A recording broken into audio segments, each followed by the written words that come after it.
สบายดีสวัสดีพ่อแม่พี่น้องยินดีต้อนรับเข้าสู่ซ่องน้องตายสาวดาวคือเก่าเด้อมื้อนี้น้องตายสิพาไปเบิ่งเขาเจ้าแข่งเฮืออยู่น้องเนาะพี่น้อง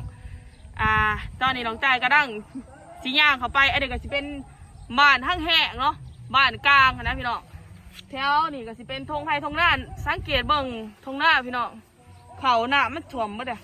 ประเดี๋ยวน้องตายสิพาไปเบิ่งกันเด้อเนาะเพื่อบ่เป็นการบอกร้ายยายห่างก่อนไปทับส้มฝากกดไลค์กดแชร์กดติดตามเพื่อเป็นกำลังใจให้น้องตายได้เด้อนี่เนาะไปพี่น้องไปเบิ่งกันเลยที่ย่างเขาได้บ้านมานี่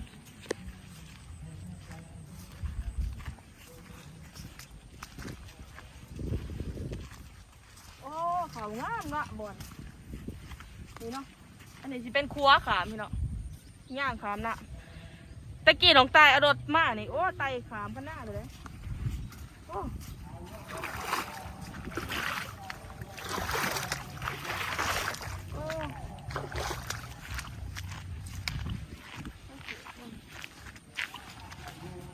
เขาท้อว่าแต่แค่ไหนกัน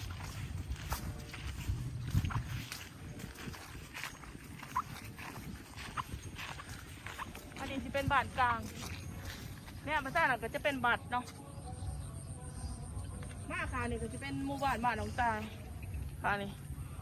ไปเบื่อนะก็จะเป็นทางรถด้วยว่าแถวทงหน้า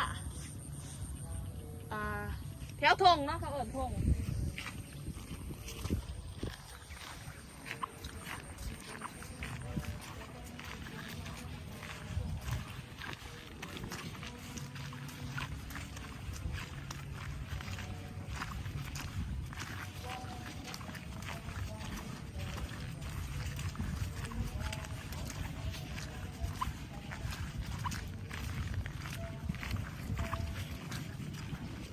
ว่าเขาจะเศร้าสอบ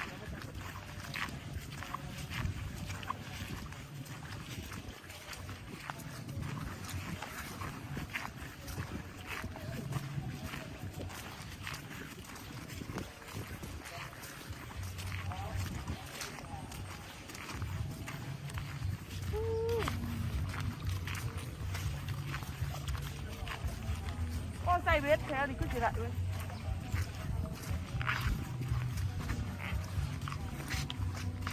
อันนี้ก็จะเป็นขั้นหัวนะพี่น้องดูวะนี่โอ้เฮ็ดหนู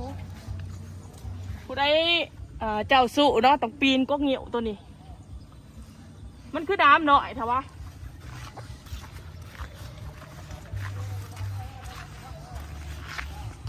ก็น่าจะเยอะ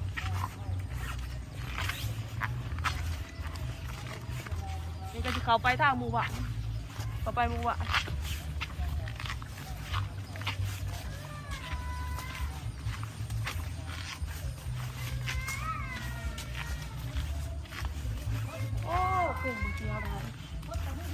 โอ้ยเจ๊จังเลยโอ้ยาวต่อก็ดิปลาเขียวโอ้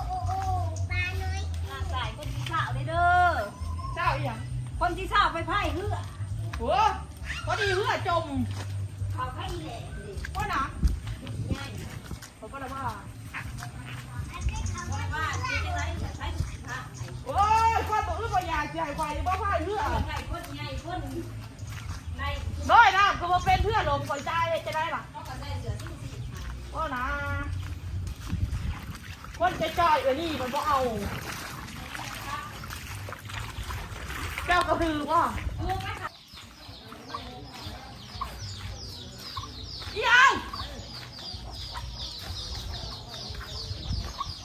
ยังไอ้กัง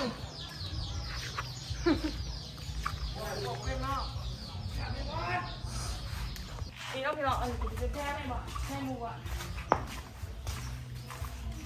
เกลัมพี่แจ๊คเกลัม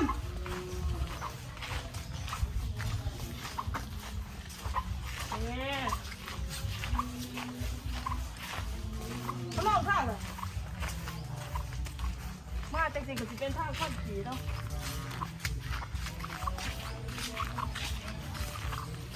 ใช้ย้ำไหมบ้าง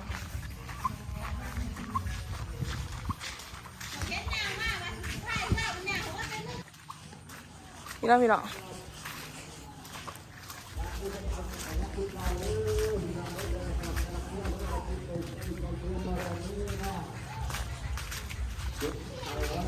นี่นะพี่น้องได้ยินเพิ่นประกาศไผสิอุปถัมภ์เราทำเบียร์เดียวน้องใต้สิซื้อเบียร์ไปอุปถัมภ์เนาะเอสเซอร์ไปเด้นี่มาหาดขาเนาะมีเราบ่ไม่โกงฮะบ่มีจะใช้มีเราพี่น้องน้องใต้สิซื้อเราข้าวไปไปไฮบอลเขาจะประกาศก็เหล้าขาวเมืองคงลำบงสารวัน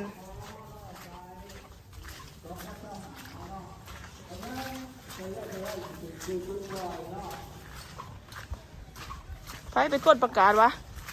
ป้าพี่น้องเบิ่งคนท่า